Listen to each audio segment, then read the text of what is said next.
And we are back.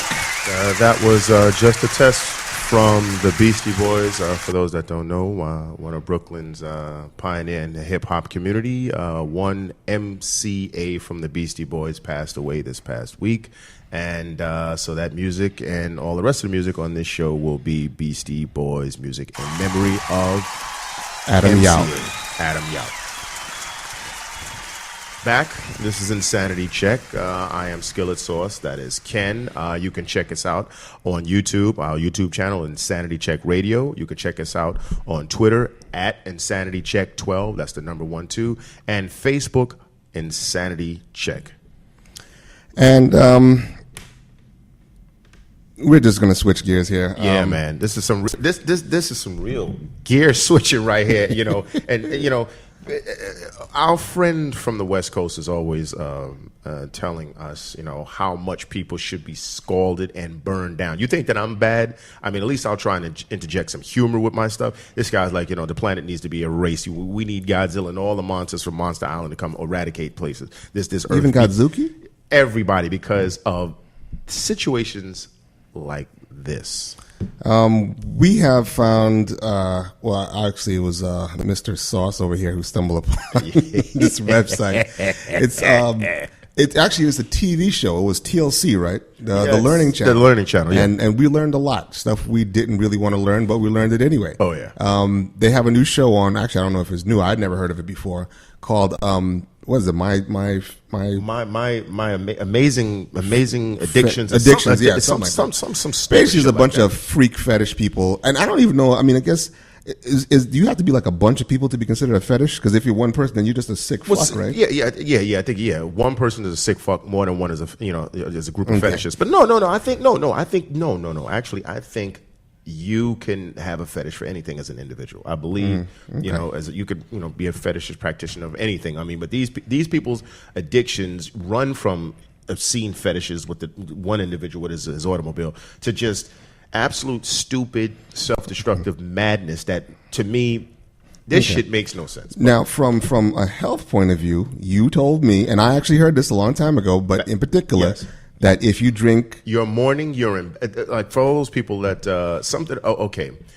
I'm not advocating, you know, swilling down your own piss on a daily basis all throughout the day, but this has been said that from the book Back to Eden and a bunch of other books out there, that if you take a snifter or basically a shot of your morning urine, it is highly alkaline. So if you drink that, and this whole thing about your alkalinity and acidity, if you drink your morning urine, it's supposedly very good for the system, cleaning out the system. I do know for a fact that urine, on things like ringworm and things like that, your own urine obviously can kill a lot of surface infections and things like that. So there is some validity to small amounts of urine. And actually, Juan Marquez that fought Pacquiao, when he was beefing up to fight Mayweather, he was actually practicing drinking his morning urine as he was, what's that you drinking, 8? urine?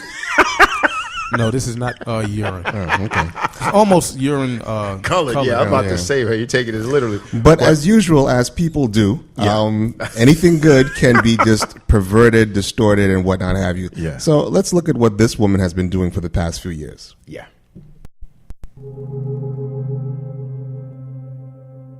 I like warm pee. It's comforting. First time I drank my urine, I didn't throw up, and it wasn't horrible. So I thought, you know what? I can do this. My urine does smell, depending on what I eat. Today it tastes a whole lot different than it did 4 years ago. Sometimes it's salty. Sometimes tastes like plum champagne.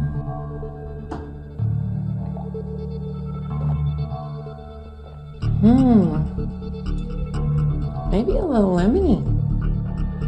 You can taste different things going through your body. There's certain things I don't like to eat anymore because they don't taste good, recycled. I love asparagus. I won't eat it anymore. Makes the urine taste really bad. Urine is your body's waste. It's what your body has decided to filter through and get rid of. So It doesn't seem healthy to me that to put that back into your body.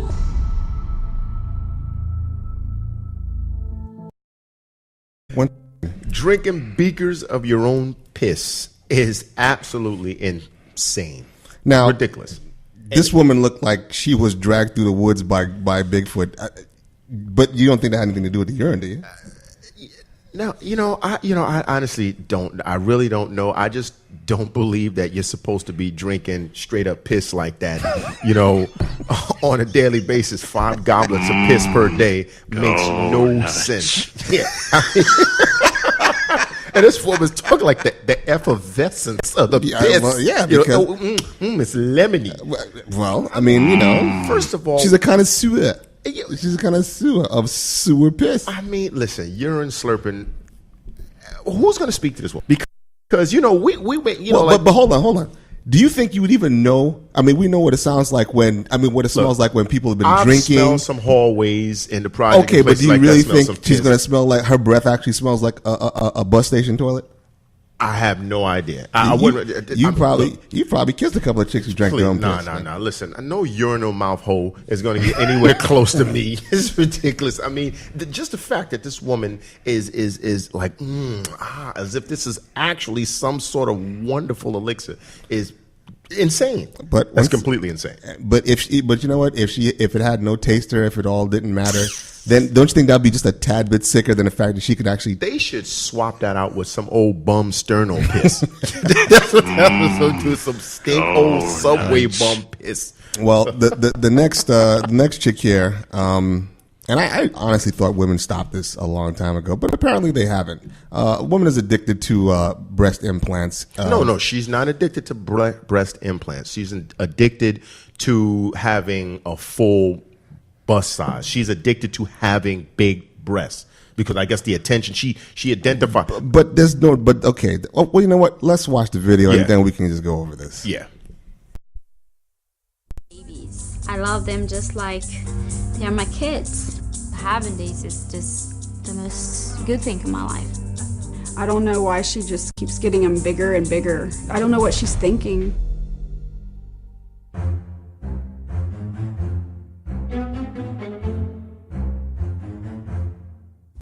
When I go out, everybody turns their head.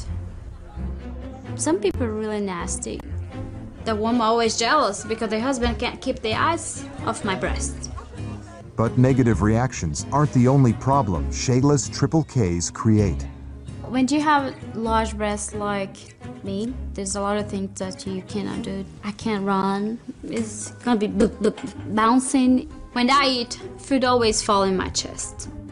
Clothes, it's very hard to find clothes for me. And I can't tie my own shoes. Sometimes my daughter wanna come and hug me, but I can't really, hug her in front like normal mother does. It's frustrating, but anything for beauty. Shayla's had 13 years to adjust to life with large breasts. She got her first set of implants at the age of 19. My natural size was this, a little B cup. And then I jumped for the D cup. And then every 6 months I go in and say, that's not big enough, I need bigger. 13 years and 22 surgery later, I am a triple K. My kids. Now, to address what you were saying, she's addicted to having a large, ample bosom. Yeah, to the point to where when they took them out, they said, because the backstory is they had to take her original implants out because she was going to die. Something was wrong, and they had to take them out. And when they took them out, she became suicidal and actually attempted to kill herself when she went back to her old breast size. And then, of course, outside of the doctor's orders, she went and got the two basketballs put back inside of her. Now, I think that's a body image situation to where she feels more accepted or more voluptuous or more attractive because she has breasts. And the reason I said I'm not sure if it's the implants because I've heard of this with women that just have an ample bust size to begin with, just born with big titties.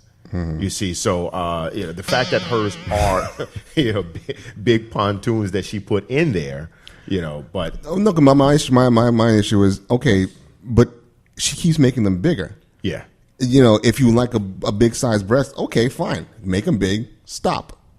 she keeps on to making me, but them it's like, bigger. like a person that wants a bigger home. What bigger is better. I mean, people Right. have to seem to have that thing that that what is too big. And I think that's to the eye of the individual. Because I'm pretty sure, as we've seen from some of the people that like the big fat people, there's guys out there. Like I knew a guy that said if he could, and he was a smaller gentleman, if he could touch his woman, if he could lock his arms and his fingers could touch around his woman, she was too small for him. So the bigger, more sloth like this woman was, the better it was for him.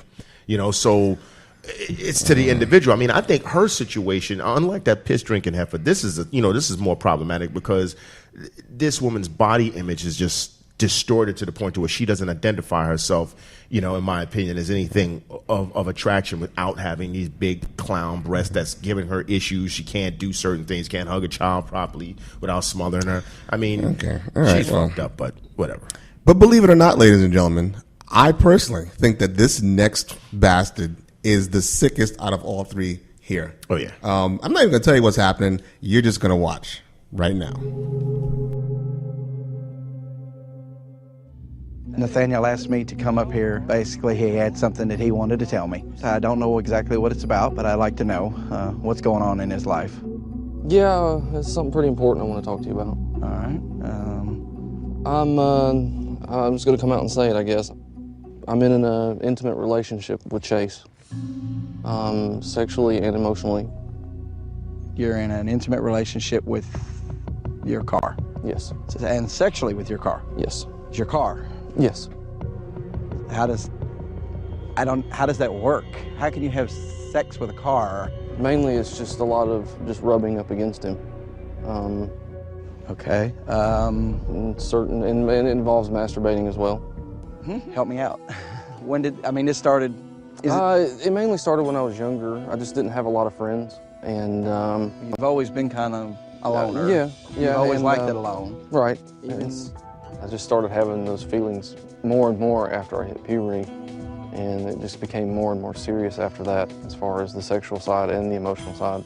Don't get me wrong. I mean, I like my motorcycle, and I like my cars, but I mean, they're cars to me. Right. They're not a sexual object, I guess, as you see them, right? I mean, was it because I wasn't really around?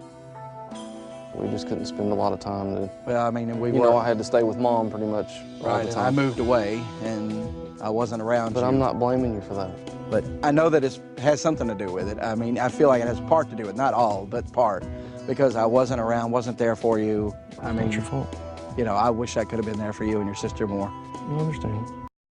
I mean, I guess kudos to the dad for trying to, share some of the burden, or maybe it's just, it'll make him feel better to think that, okay, I wasn't there for him, so that's why he's doing this, instead of, my son is a sick fuck who I'd like to kill right now, but I can't do it because he's my son. And this sounds like jumping Jesus. This sounds like an old Eddie Murphy sketch, sticking your dick in the tailpipe. I mean, how does the sex go? I mean, is he like smearing his knob along the paint job? Is he beating off in the tailpipe? You have a car. There's probably all types of places he can stick his dick in between the seats. And he said this dude is busting off with a car. So does he put the car in neutral and let the car drift to play hard to get? So the car just drifts away from him, so the shit is playing hard to get. Okay, and let me just say this, and this might be a stretch, but this is another example to me of how this society it blames the wrong people, action, thing for an individual's problem. Because I don't blame Chase at all. I mean, the car was just minding its own business. I mean, he's hot and he's red. And he was born that way. There's nothing he can fucking do. But I'm like, okay, let's just say, the guy was like, yeah, Dad, you weren't there for me. So that's why, I'm fucking this chassis. Yeah.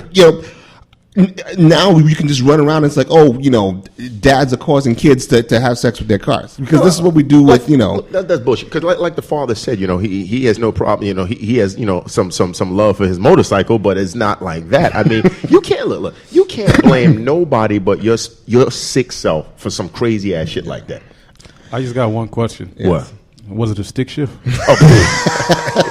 Absolutely, yeah, you're damn right. That's true. He could sit on a stick shift and glide over some bumpy terrain. was right. Or maybe put some hydraulics in that motherfucker. Have it, Joe. Don't say we didn't tell you. We're going to take another quick break. Oh, we'll my be back. God. All Insanity check. We're trying to